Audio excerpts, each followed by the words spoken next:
Sí, de rojo.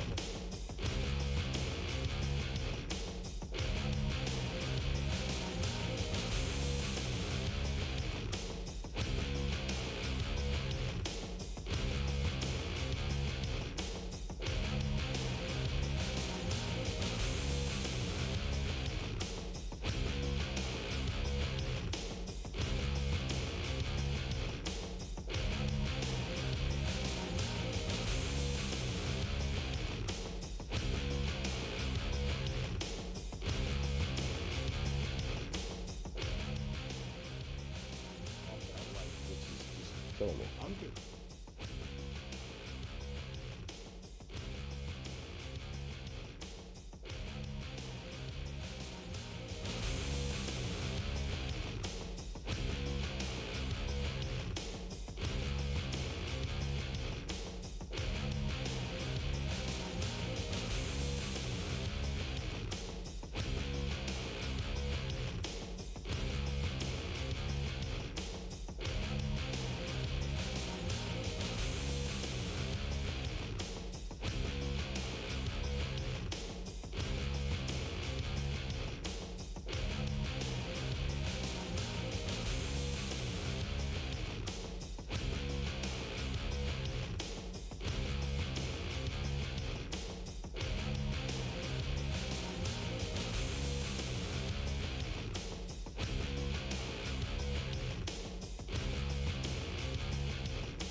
Welcome to the Saturday Morning Sports Blitz. We cover what's happening in our local area when it comes to sports. We'll discuss last night's high school football games. Then we take a deep dive into today's upcoming college football games. And now it's the Saturday Morning Sports Blitz with Randy and Clifford.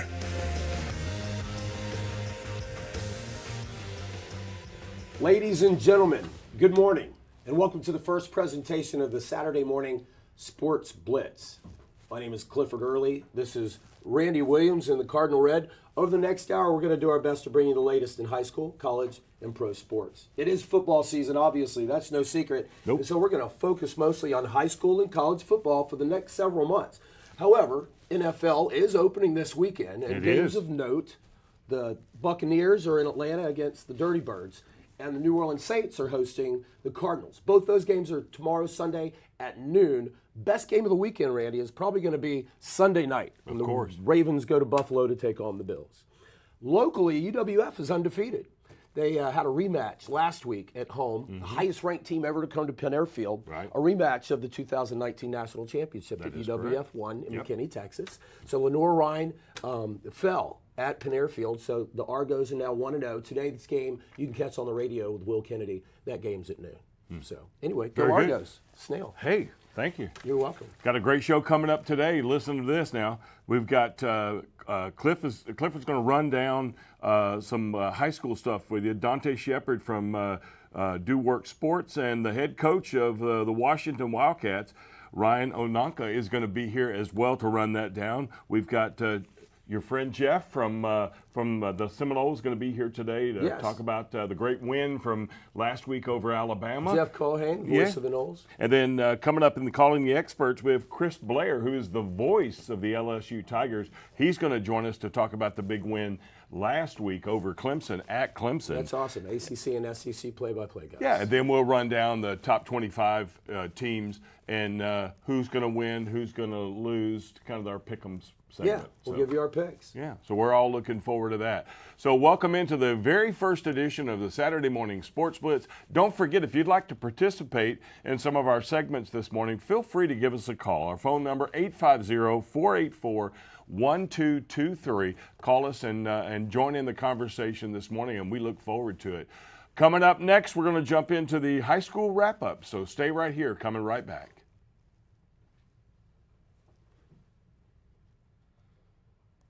All right, we're clear.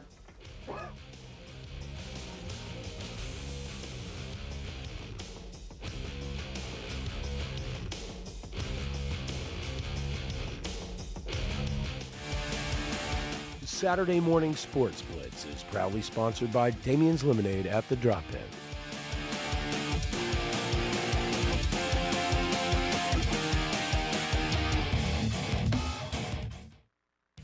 WSRE Public Television and the Escambia Elementary Principals Association congratulate these Shining Star Award recipients.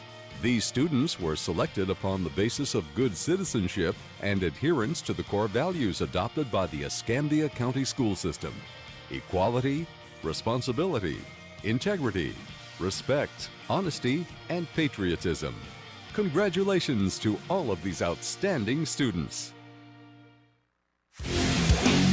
Saturday Morning Sports Blitz is proudly sponsored by Do Works Sports.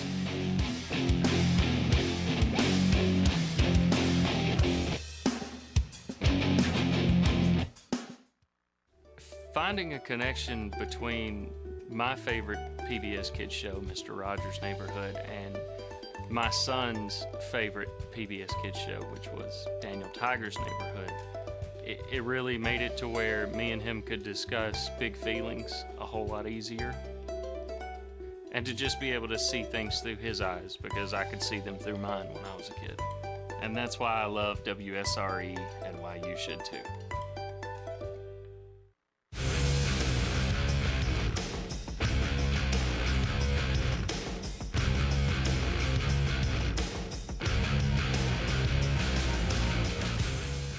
Welcome back to the High School Sports Wrap. I'm Clifford Early. This is the Saturday Morning Sports Blitz, joined by Coach Dante Shepard, Coach Ryan Anka of Washington High. Coach Dante is with Do Work Sports and provided a lot of our film for today's segment. So anyway, take it away, you guys. Tough loss the other night, Ryan. We were there, jumped out to a big lead, had a lot of energy early, and then a lot of talent on the other side of the ball, and a lot of mistakes, of course, too. Yeah, absolutely. Not the result we want, but a lot of self-inflicted things that we can hopefully learn from and grow from. So. Yeah, no doubt about it. Ryan, we saw Coach Anka that you came into 2 back-to-back really physical games. What was y'all approach going into the game with Milton, knowing that they're going to be a physical team? Yeah, so our kind of theme of the week was endure. So we knew it was going to be a battle. It was going to be a game that was going to take a lot, and it was physically going to demand a lot, mentally going to demand a lot, and we knew it was going to be a 4-quarter kind of game. Like you said, kind of came up on the short end of the stick, but a lot of stuff that's correctable, coachable, and fixable. So that's the encouraging part of it. No doubt about it. I noticed that your team dealing with adversity. I know I've seen that you talk about that a lot. Gianna Lewis, big time wide receiver, offers from a lot of top programs like Florida State Seminoles, goes down in the first quarter. What did you tell your team to really get them prepared to perform without him on the field? Yeah, so anytime you lose a leader, it's hard. It's hard to overcome, especially at the high school level. We knew he was going to be kind of on a rep count. We were just going to see if he could give it a go, so we kind of expected him not to play a whole lot. But it's next man up mentality, and I think the kids were ready for it. Obviously, if the result is different, people feel different, but it's a, what have you done for me lately kind of thing. So Your quarterback, Trey Townsend, got nicked up too, but was able to go back into the game, and only in his second year. So what adjustments do y'all feel like you need to do to help him focus on his rhythm and his growth? Yeah, so probably his 6th game started ever in high school, so still very young. But him being a sophomore, having had freshman experience and other stuff like that, you can build back on. And, just trying to find that rhythm. We were in a little rut, so we try to switch things up a little bit and see if we can get something flowing. If we had the ball at the end, I still like our chances, but we didn't have that opportunity. So it's the way football goes. I mean, they dominated in the 4th quarter holding on to the ball, and that stat is staggering that they had it over 11 minutes. Yeah, no, it definitely is. 7 minutes, 48 seconds in the 2nd quarter, and 11 minutes, 44 seconds in the 4th. So I feel like your defense won the game. I mean, they played only awesome. 14 points is what they gave up. Yeah, and you do that to a high-powered, 4 or 5-star level quarterback, hybrid athlete guy that they got over in Milton. That gives you opportunity to win. Like I said, it's just art stuff, dropping a touchdown, throwing a pick in the red zone, fumble in the red zone, missing a field goal, jumping off sides on a PAT, all the things we talked about, and we'll get fixed. It was overwhelming. Yeah, no, it definitely was. So how do you get them to, get the resolve to overcome mistakes like that? Yeah, you put it on the board. So we have a giant whiteboard we put on the board and show them, hey, we lost by 1 point, and if one of these 8 things change, the outcome is vastly different. It all changed. It swung on that interception. The momentum, we go up 17 right there for the half. It's a whole different ball game. And momentum controls everything in football, especially in the high school with a lot of kids that play with a lot more emotions and passion. No doubt, but I saw that, Katie Hall powered the Milton Panthers to a win behind their offensive line. They win 14-13, but you guys got a short week again. Yep. Thursday night, football again next week versus Fort Walton. What's your message to your team or goals that you have to get y'all ready for that contest? Yep, so every preseason I kind of look at the year and kind of predict in my head kind of what I feel like the themes kind of should be, so I kind of map it out and try to build off messages based on that. So this week's theme was already going to be resiliency. Ironically, it's right spot on with what we need. So to be resilient, to be able to, having faced adversity, now rebound, right? Come back and weather the storm. We endured a little bit. Now we're going on the road. Can we handle that test? Can we do what we know we're capable of doing? So that's kind of the message there. You mentioned what you're putting on the bulletin board, resiliency. Going on the road to Fort Walton Beach next week. What are 3 things with goals that y'all are trying to focus on? Yeah. So a clean game offensively, less penalties. We decreased our penalties by 10 from week 1 to week 2, so that was an improvement. And then winning all 3 phases of the game, offense, defense, and special teams. Well, Cliff, man, I think every team is looking to do those same things, make sure they have a clean game on the offense and win in all three phases. Let's take a look at some of the other scores in the area. That's great. I appreciate it. All right, so we got Choctaw at Crestview last night. Now, Choctaw has been dominant throughout this season. Heavy dose of run, great defense. They were able to pull it off 28-0. Dante Whitby, two-sided star, two-way star, scored 2 touchdowns. And From what the I like to call Wildcat quarterback I like to spot? call it the Wild Indian. The Wild Indian. Yeah, the Wild Indian. Because it's Choctaw Hattie. Yes, sir. Yes, sir. And then we got Taman Zabatikis added a touchdown. Their quarterback was injured last year. Is back running the helm for them. Jordan Long grabbed 2 interceptions, two picks, and this is their second shutout. Wow, for Choctaw. that's solid. End of Crestview. Yeah. And then you move down to Niceville at Catholic. Nope, I'm sorry, Pine Forest, Niceville you at got Pine it. Forest. We And made that mistake earlier. We did make that mistake earlier. So I was at the Catholic game and had some guys at the Niceville game as well. You said your daughter was cheerleader. Right? Yeah, my younger sister actually. Oh, your younger sister. So Deegan McCoy. My mistake, Nicole. Yep, that's all right. Deegan McCoy, young quarterback, sophomore, led with 3 touchdowns. Robert Oliver, I don't know if you know that Robert Oliver is committed to West Virginia University. Okay. So really great wide receiver. And then we had a true freshman, Jacoby Gilliard, added a touchdown as well. The Eagles didn't give up, though. They played hard. They had Justin Weatherhall, FAU commit, forced a fumble. R.J. Payne had an interception, but they still came up short, 35-14. In Niceville, they lost to, Lincoln already? So Lincoln's probably a powerhouse. But to see Niceville come back with that resiliency is what we're talking about. Oh, man, Niceville, Choctaw next week is a big game. Just to let you know, that's the one we need to make sure that we Choctaw. Yes, sir. Okay. A big rivalry next week. So now we got Pace at Gulf Breeze. How'd that go for the Dolphins? Not really good. Pace is running it, and running it some more. Ronnie's got it going on. Yeah, no, that's Pace. That's Vance Smith, Coach Vance Smith over at Pace. Okay, yep. thank you. And he's actually it's his first year as the head coach. I don't even know his father was a longtime head coach, and he passed it off. So he passed the mantle to Vance. Vance coaches the offensive line as well. They have 3 D1 stars. Grant Wise on the offensive line. Also Mr. Mathis and Chance Baird. Mikael Williams, though, he's the guy we want to talk about. Running back. 5 touchdowns last night. Yeah, this is actually about his 12th touchdown on the season, and the Patriots are approaching 1,000 yards in rushing in 3 games. Gotta be at Catholic. Last night, Jalen Brown, that's all I want to tell you, is a bad man. Dual threat quarterback, 4 touchdowns, but he throws it to whoever. If it's Caden Hasso, he's open, throw it to him. If it's D.D. Gully, throw it to him. If it's Geno Cunningham, throw it to him. But no matter what, they're going to catch it, and he's going to throw it to him. But they got a really good defensive star. Gavin Lashley had a pick last night, forced fumble, and several big hits. They were able to pull off the win, 42-28. Last week, Washington was able to beat West Florida. How did West Florida do with their resiliency this week? West Florida traveled over to Fort Walton. Fort Walton trying to bounce back from the Tate game. Wasn't able to do it. Zachary Smith with a scooping score. Then Javon Carlisle with a stripping score. That's actually the 3rd defensive touchdown for the West Florida Jaguars. And Oliver Smith has 2 interceptions on the season. They were able to pull off the victory, 34-14. Rolling. We're almost done. Yeah. Got a couple minutes. What's more. Next? Pensacola. Pensacola visited Tate. I mean, I'm just going to call you Miles Delarosa is the sophomore quarterback for Tate. I like to call him Mr. Efficient. Over the season, he has just done a great job. He's made sure he connected with his favorite target, Elijah West. 10 passing touchdowns on the season, 41-0 on senior night. He did a great job. Just to hit some of the other games, we had Baker visit Central, 41-6.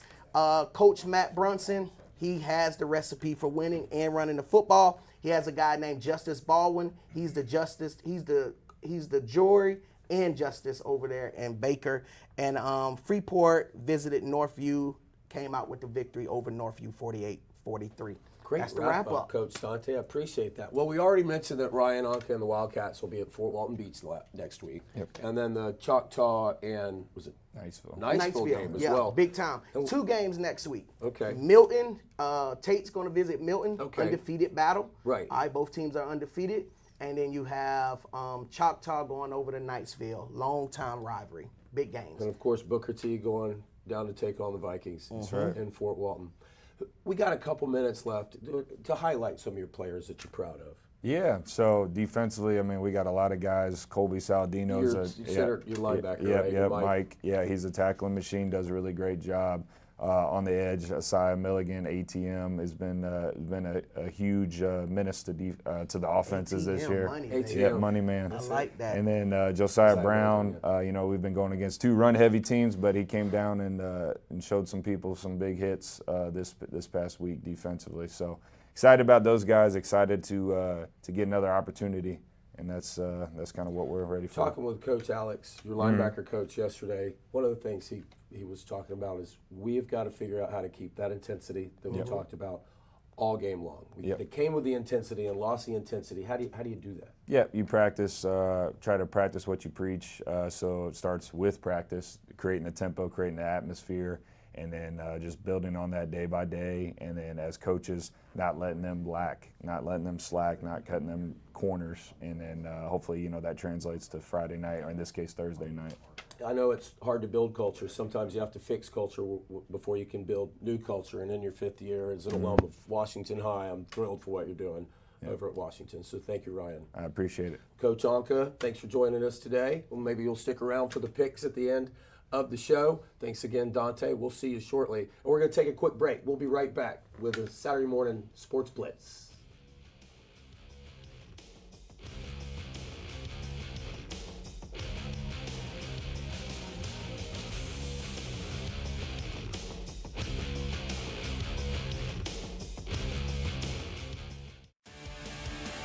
Saturday Morning Sports Blitz is proudly sponsored by Damien's Lemonade at the Drop-In.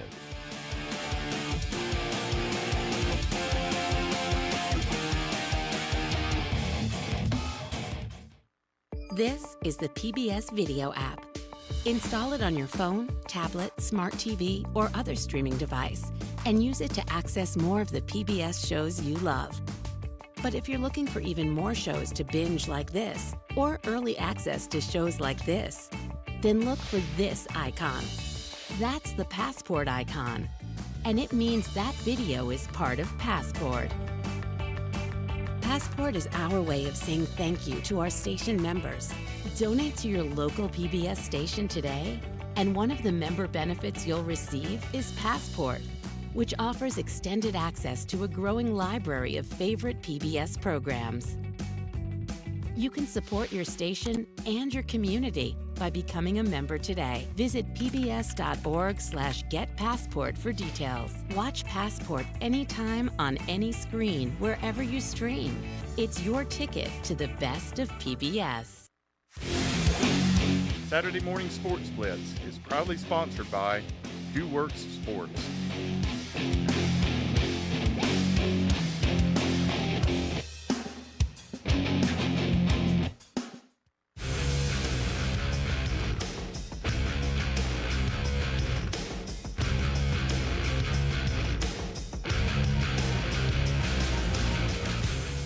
Welcome back to the Saturday Morning Sports Blitz, and we appreciate you viewing this morning and checking out our very first show this morning. Hope you're certainly enjoying it.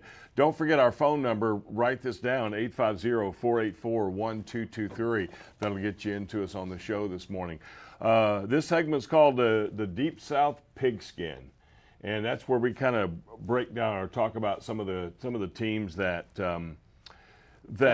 are in our area. Right. You know, we're not interested so much to say, the Iowa States and those. It's basically Florida State, Alabama, Auburn, LSU, Miami. We'll pick Oklahoma State, Oregon. We'll pick Oklahoma, Michigan. Yes. At the end of the show. But this segment here is pretty much sticking to the teams that are most followed, in our area. So, and also gives us an opportunity to talk to some of the folks heavily involved in those particular programs. Right. So you mentioned that we've got the LSU radio guy, Chris Blair, coming up. He's on standby. In a little bit. Yep. But first, in a few minutes, we've got Jeff Culhane, the voice of the Florida State Seminoles, in his 4th year, replacing legend, then Gene Deckerhoff.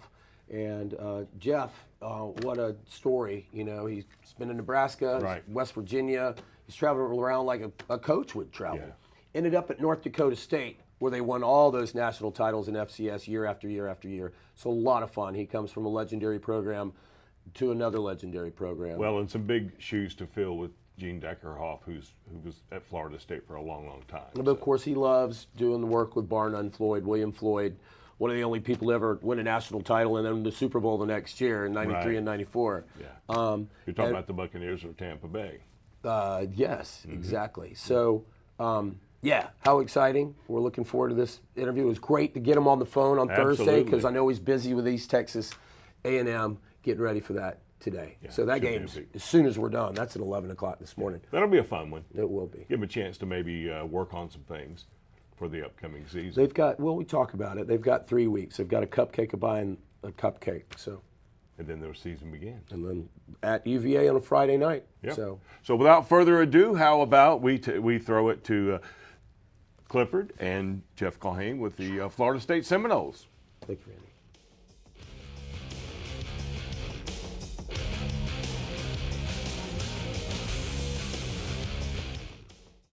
We are delighted to be joined by Jeff Culhane, the voice of the Florida State Seminoles football team. Jeff comes to Tallahassee with over 20 years of experience. He's in his 4th year now with the Seminoles. Previous stops in Nebraska, West Virginia, and the mighty Bison of North Dakota State. Jeff, thank you for joining us today.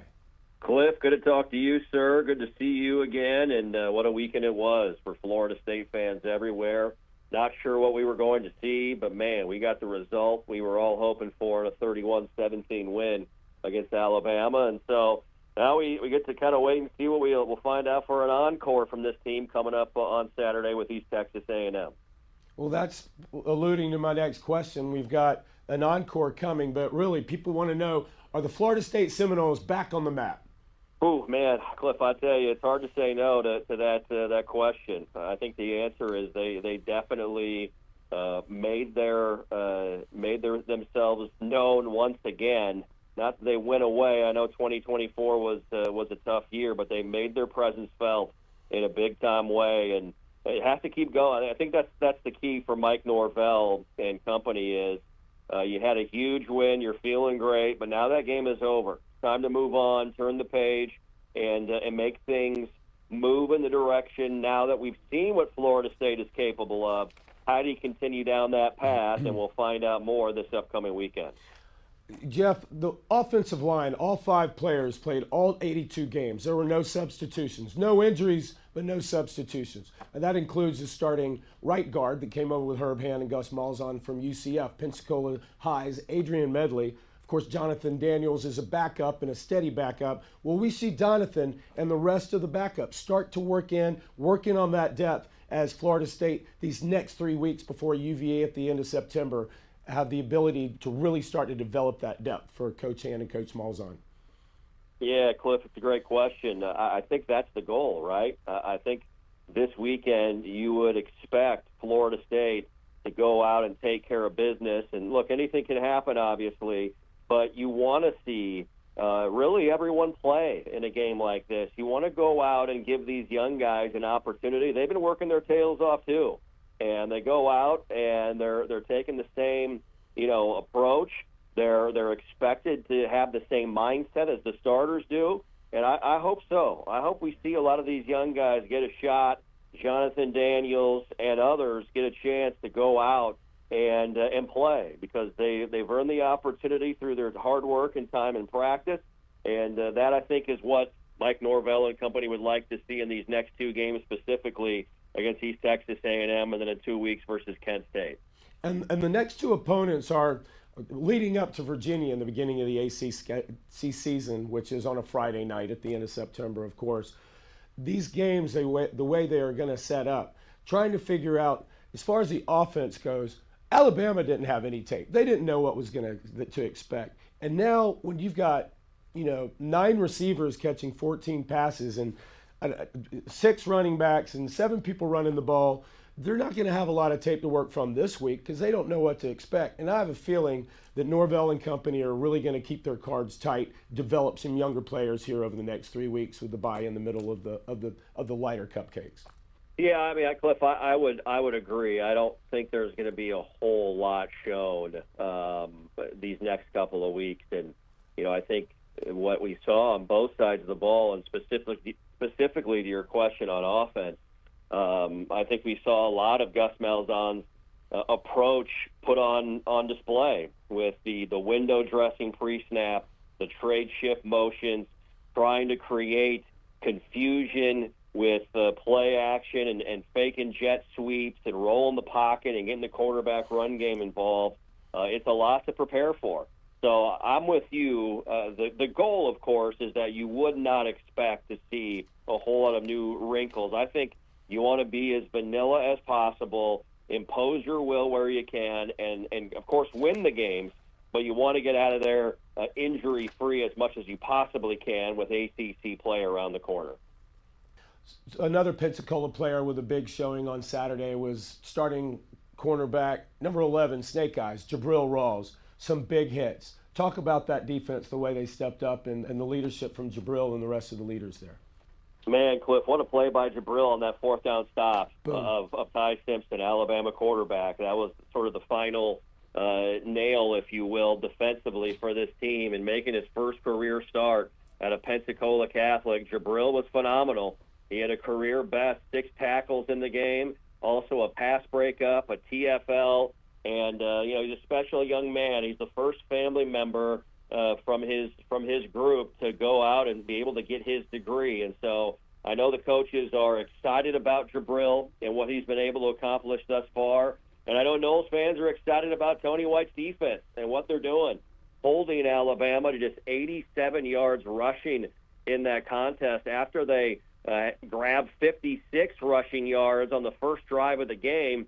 87 rushing yards for Bama, the fewest in the season opener since 1975. So all in all, it was a spectacular performance by Tony White's defense. What a crazy Saturday in Tallahassee. We're joined by Jeff Colhane, the voice of the Florida State Seminoles, live from Tallahassee. Jeff, pre-game excitement turned into post-game delirium. Talk about the energy shifts. You just mentioned Alabama with that first opening drive touchdown. Then the answer by Tommy and Castellanos and the Seminoles. You had a rainstorm. You had Alabama push it, cut it to a one-score lead late. Talk about those energy shifts and then what it was like in Tallahassee after the game. Yeah, you had a little bit of everything as you laid out, Cliff. But I think one of the great moments is Bama has scored 10 unanswered points. They've closed the deficit to a touchdown, 24-17. The defense is gassed. 11 minutes left. It's fourth down at our own 30-yard line. And Mike Norvell elects to go for it, knowing that if he puts his defense back on the field and punts it away, that Bama probably is going to have great momentum and go down and score and tie it, and who knows what happens after that. And his offense responded, and they made him look like an unbelievable prognosticator and a great head coach. And they went and they got the first down. Roydell Williams behind that Florida State offensive line, able to pick it up. The Noles would go down and score, and then after that, after the 2-minute timeout, it was party time, Seminole style, a dance party in Doak. The fans stormed the field. The marching chiefs held a post-game concert, essentially. It was energy and emotion that Noles fans will never forget. Well, athletic director Mike Alford probably can't say on the record that the $50,000 fine was worth it, but he would probably smile, I would think. Well, I know I heard him say earlier in the week on a show here in Tallahassee that they were going through the process of reviewing it, but he said he was just going to tell the league that he didn't see anybody on the field. So it was a tremendous day, and Michael Alford's leadership with the West Side Stadium renovation, improving Doak Campbell Stadium, and helping Mike Norvell get the right pieces in here from a coach's perspective as well. That leadership has gone a long, long way over the last 9 months or so, and he should be commended for what he's done for Florida State athletics. It's been an unbelievable transition. It appears to be that is in place, and it's been fun to watch. Jeff, my last question, who can you expect to bust out for the rest of the season? Maybe somebody we saw a little bit on Saturday, but maybe not. Who do you expect to maybe catch our attention, a few players this fall? Well, I'll stay with our guy from Pensacola Catholic, Jabril Rawls. I mean, he's just going to keep getting better and better, Cliff, making his first career start versus Alabama, and he looked like a 4-year vet. So keep your eye continued on Jabril Rawls and freshman running back Usman Chroma. He looked the part and fit right in. 7 carries, 31 yards, running hard, chopping his legs, making big-time plays. Usman Chroma, the freshman running back we've all been excited to see, is a young man to watch wearing number 32. Number 32, 218 pounds of young man, that's for sure. The voice of the Florida State Seminoles, Jeff Culhane. Thanks, Jeff. Good luck today with East Texas State A&M. I think I combined a couple of East Texas, A&M, Kent State after that. Is that right? Good stuff. That's exactly right, Cliff. Appreciate that. And as always, go Noles. Go Noles, roll Tribe. Thank you, Jeff. We'll be right back.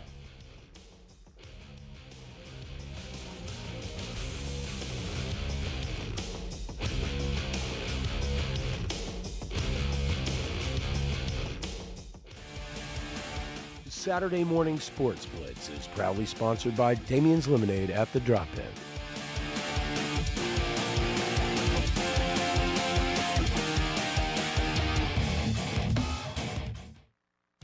WSRE Public Television and the Escambia Elementary Principals Association congratulate these Shining Star Award recipients. These students were selected upon the basis of good citizenship and adherence to the core values adopted by the Escambia County School System: equality, responsibility, integrity, respect, honesty, and patriotism. Congratulations to all of these outstanding students. Saturday Morning Sports Blitz is proudly sponsored by Do Works Sports.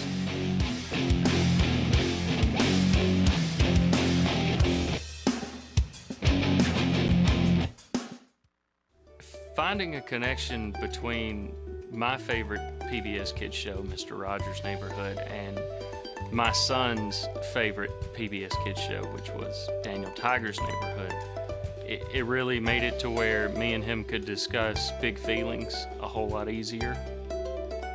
And to just be able to see things through his eyes, because I could see them through mine when I was a kid. And that's why I love WSRE and why you should too.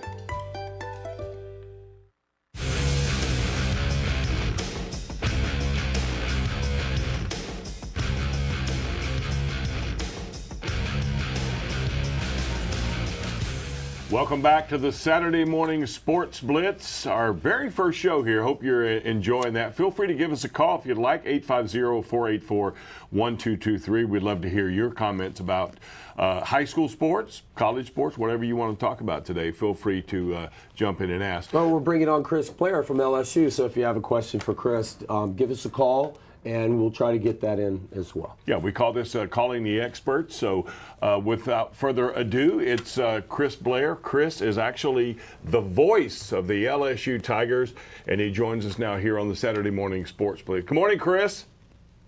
Good morning, gentlemen. How are we? We're doing fantastic. Thank you for your time. We certainly appreciate that.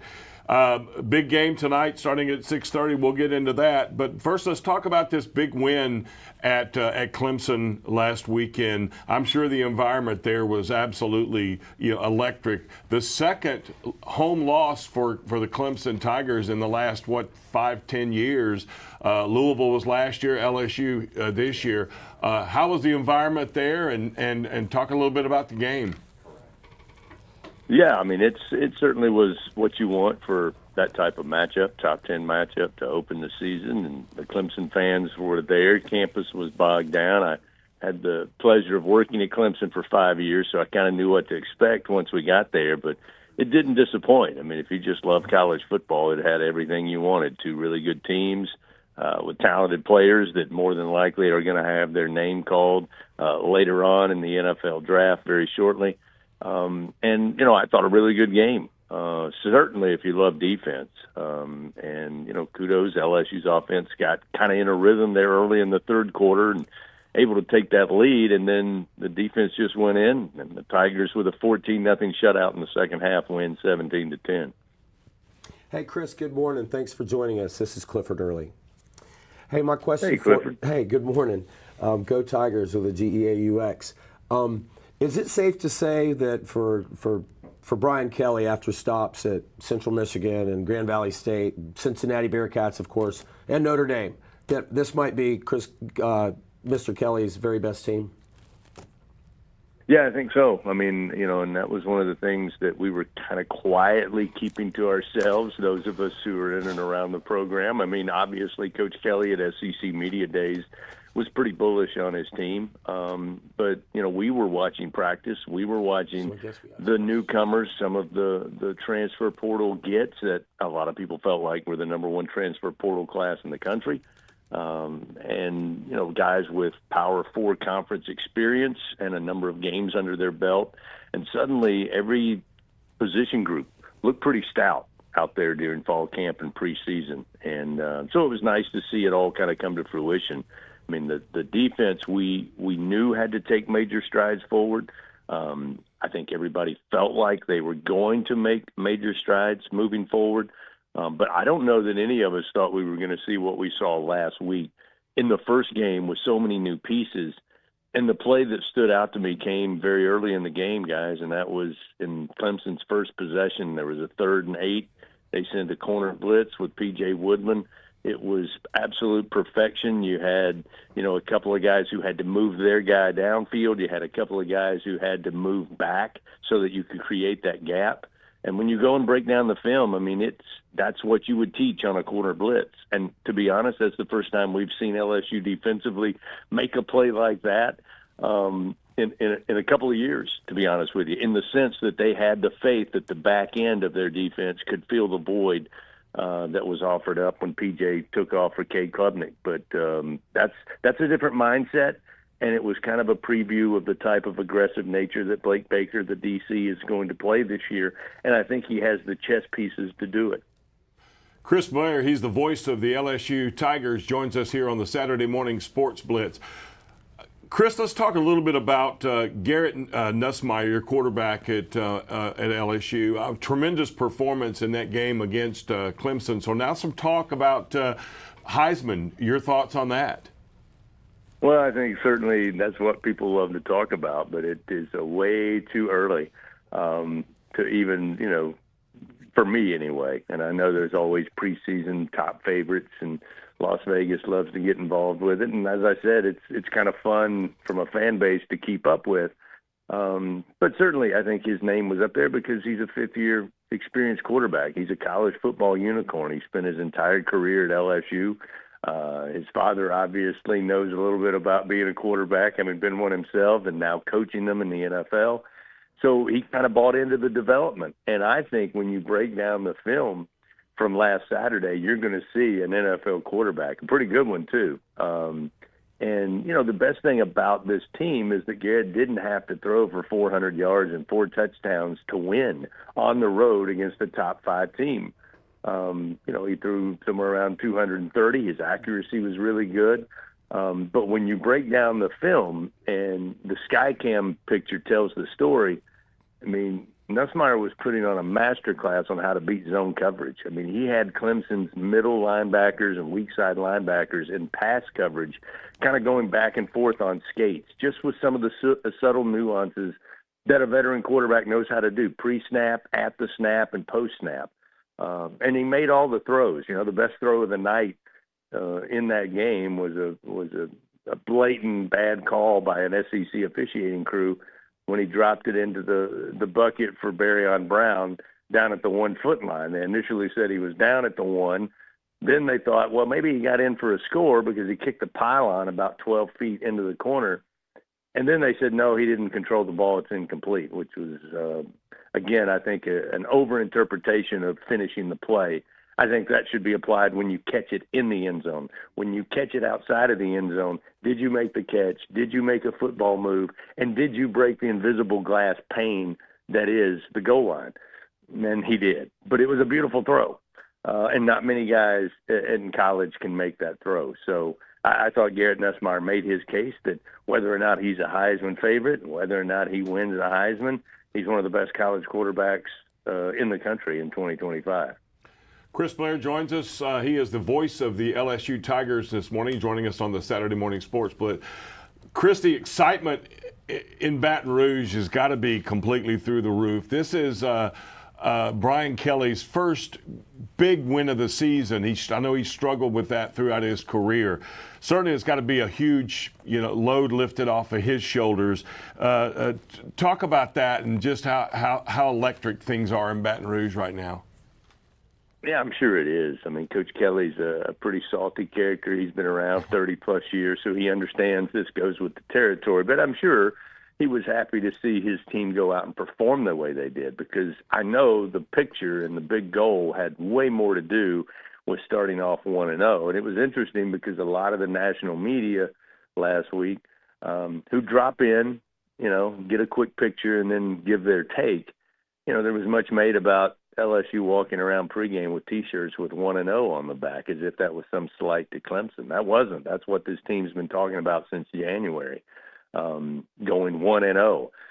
They wanted to do that last week. They went into Clemson. They got the win 17-10. Check that box.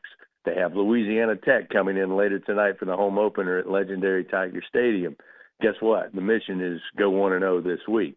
And if they can accomplish that, come Monday morning when they arrive at football operations, they will still be reminded, we've got to go 1-0 this week, and it'll be the Florida Gators. So that's kind of what I think Coach Kelly thinks about this team. He likes the way they've approached preparation. He likes the way they've approached all the noise and everything that's around them. They're just going out and playing football and playing it at a very high level. And that's due to what work Coach Kelly and this staff did.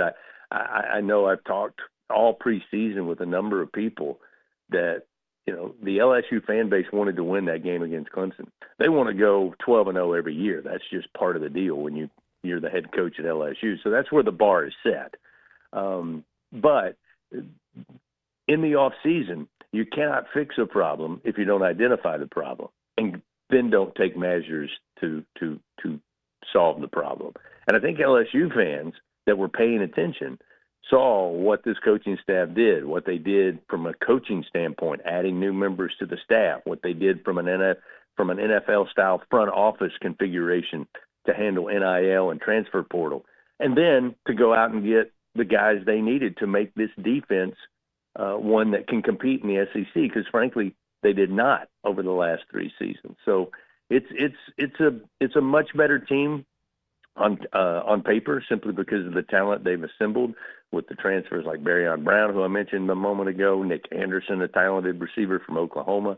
On the defensive side, we got introduced very early to Patrick Payton, former Florida State Seminole. He was just an absolute disruptor on that defensive end against Clemson Saturday. Mansour Delane, the transfer from Virginia Tech, had the huge game-swinging interception against Cade Klubnik. I could go on and on. So I think for Brian Kelly, this is where we thought we were going to be, because we did a lot of the work in the preseason to assemble this roster, and we think we got guys who understand what it takes to be a winner at this level. Chris, we got a caller with a question. We've got about 20 seconds for it. Alan Shaw is a big Gator fan. He wants to know if after going to to Clemson's Death Valley, how does the Swamp compare to Clemson?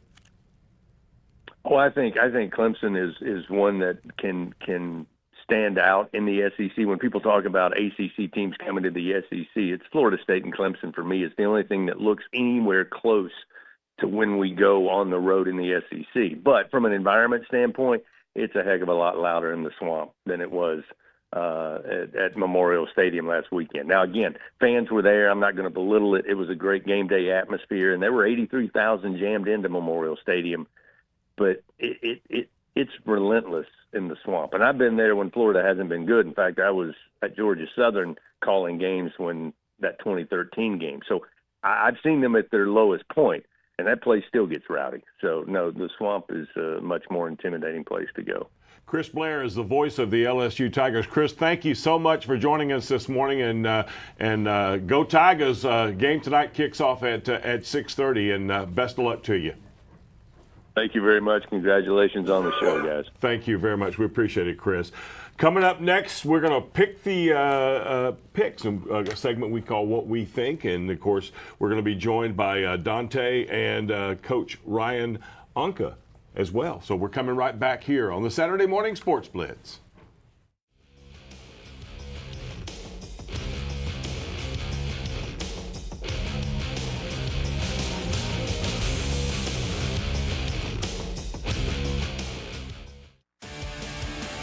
Saturday Morning Sports Blitz is proudly sponsored by Damien's Lemonade at the Drop-In.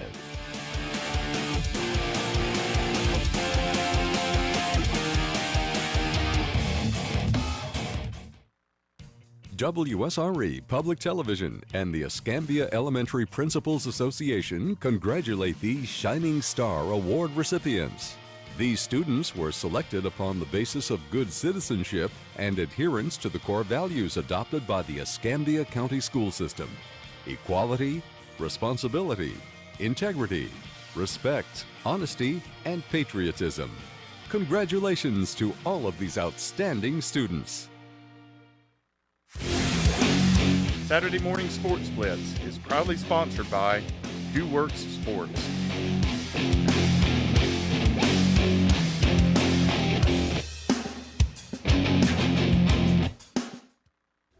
Finding a connection between my favorite PBS Kids show, Mr. Rogers' Neighborhood, and my son's favorite PBS Kids show, which was Daniel Tiger's Neighborhood, it really made it to where me and him could discuss big feelings a whole lot easier. And to just be able to see things through his eyes, because I could see them through mine when I was a kid. And that's why I love WSRE and why you should too.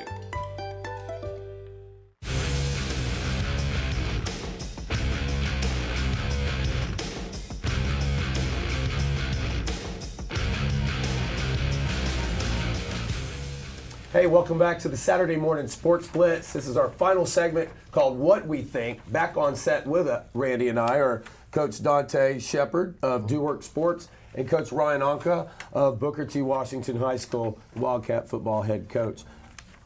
What games do we have? Well, we've got some interesting games this weekend. We'll run down the ones that are a little bit have a lot more significance to them. I know there's a lot of cupcake games this weekend. We'll look at some of the ones in the top 25. One of the ones that we'll certainly be watching is that Oklahoma-Michigan game. Coach, what's your thoughts on that game? Yeah, so freshman phenom Bryce Underwood with Michigan had it rolling pretty good last week. I feel like they can go into to Oklahoma and upset them.